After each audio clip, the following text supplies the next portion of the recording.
నేను మీ Sony. Welcome back to అమ్మతో వంట. ఈరోజు అమ్మతో వంటలో ఎంతో టేస్టీగా ఉండే వంకాయ బజ్జీ అలాగే ఆలూ బజ్జీని చేయబోతున్నాను. ఇప్పుడైతే ప్రాసెస్ని స్టార్ట్ చేద్దాము. నేను ఇక్కడ 1/2 కేజీ వంకాయల్ని తీసుకున్నానండి.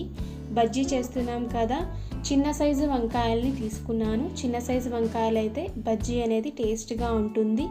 ఇప్పుడు ఒక గిన్నెలోకి నీళ్లు వేసుకొని అందులోకి ఒక గుప్పెడు రాళ్ళుప్పును వేసి వంకాయల్ని ఇలాగా మధ్యలో ఘాట్లు పెట్టుకుంటున్నానండి. ఇలాగా వంకాయలన్నింటినీ మధ్యలో ఘాట్లు పెట్టుకోవాలి.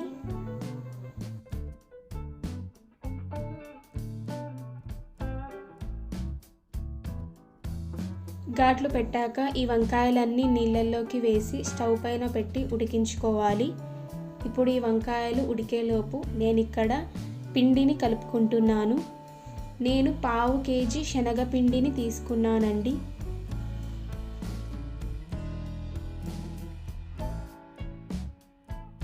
ఇప్పుడు ఇందులోకి రుచికి సరిపడా ఉప్పు అలాగే 1/2 టీ స్పూన్ వంట సోడాను వేసి విస్కర్తో బాగా ఒకసారి కలుపుకోవాలి.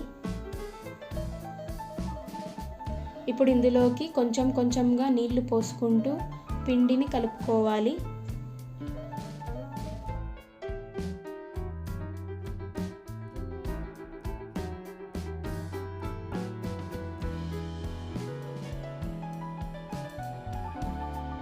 కదండి, ఇలాగా మధ్య మధ్యలో కాస్త నీళ్లు పోసుకుంటూ లంప్స్ లేకుండా పిండిని ఇలాగా కలుపుకోవాలి. పిండి అనేది ఇలా జారుడుగా ఉండాలండి. మనకు మరీ పల్చగా ఉండకూడదు, గట్టిగా ఉండకూడదు. వంకాయలు అయితే ఉడికిపోయాయి. ఇప్పుడు స్టవ్ ఆఫ్ చేసుకొని ఈ వంకాయల్ని పక్కకు తీసి పెట్టుకుంటున్నానండి. వంకాయలు పూర్తిగా చల్లబడాలి.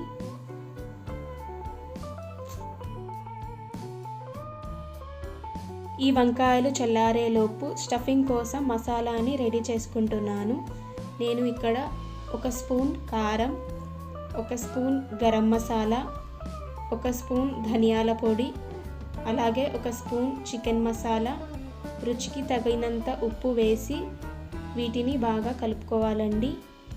కొంచెం కొంచెంగా నీళ్లు పోసుకుంటూ ఈ మసాలాని కలుపుకోవాలి.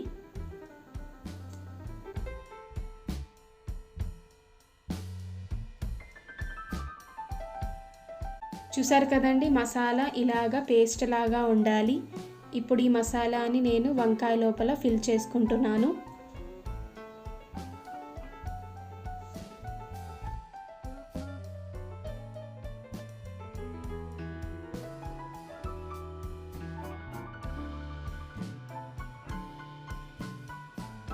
మిగిలిన వంకాయలన్నీ ఫిల్ చేసుకొని ఒక ప్లేట్లో పెట్టుకుంటున్నానండి. ఇప్పుడు స్టవ్ ఆన్ చేసి కడాయి పెట్టుకొని అందులోకి డీప్ ఫ్రైకి సరిపడా ఆయిల్ వేసి ఆయిల్ హీట్ అయ్యాక వంకాయని డిప్ చేసి ఫ్రై చేసుకుంటున్నాను.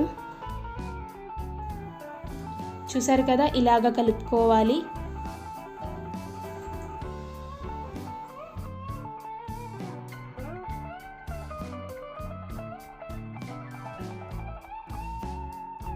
ఫ్రై చేసేటప్పుడు ఫ్లేమ్ వచ్చేసి మీడియం ఫ్లేమ్లో ఉండాలండి. అలాగే మనకు ఈ వంకాయలు గోల్డెన్ కలర్లోకి వచ్చేంత వరకు ఫ్రై చేసుకోవాలి.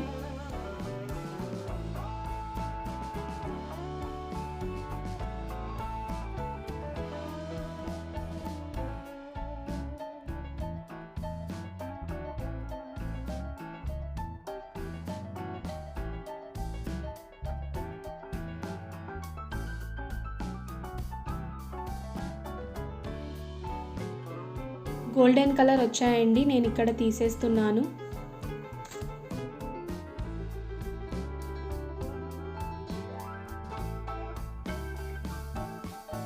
మిగిలిన వంకాయలన్నీ ఫ్రై చేసుకుంటున్నాను.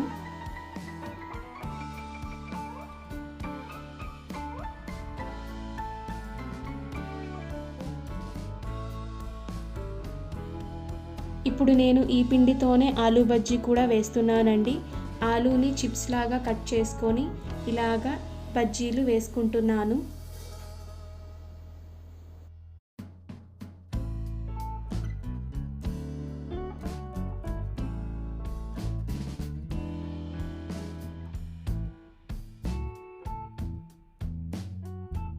ఆలూ బజ్జీ చాలా బాగా పొంగాయండి. ఒక్కొక్క బజ్జీ పూరీలాగా పొంగాయి. ఇవి కూడా గోల్డెన్ కలర్ వచ్చేంత వరకు ఫ్రై చేసుకోవాలి. నాకు ఇక్కడ గోల్డెన్ కలర్ వచ్చాయండి, నేను తీసేస్తున్నాను. ఎంతో టేస్టీగా ఉండే వంకాయ బజ్జీ అలాగే ఆలూ బజ్జీ రెడీ అయిపోయాయండి. నేను చెప్పినట్లు చేస్తే బయట కొనే అవసరం లేకుండా ఇంట్లోనే బయట బజ్జీ బండిలో వేసే ఈ బజ్జీలు ఎంత టేస్టీగా ఉంటాయో సేమ్ అదే టేస్ట్ వచ్చేలాగా ఇంట్లో మనం చేసుకోవచ్చు. మరి ఇంకెందుకు లేట్, మీకు ఈ వంకాయ అలాగే ఆలూ బజ్జీ మీరు ఇంట్లో ట్రై చేసి ఎలా ఉందో కామెంట్ సెక్షన్లో కామెంట్ చేయండి. అలాగే ఈ వీడియో నచ్చినట్లయితే లైక్ చేయండి, షేర్ చేయండి, ఛానల్ని సబ్స్క్రైబ్ చేయండి.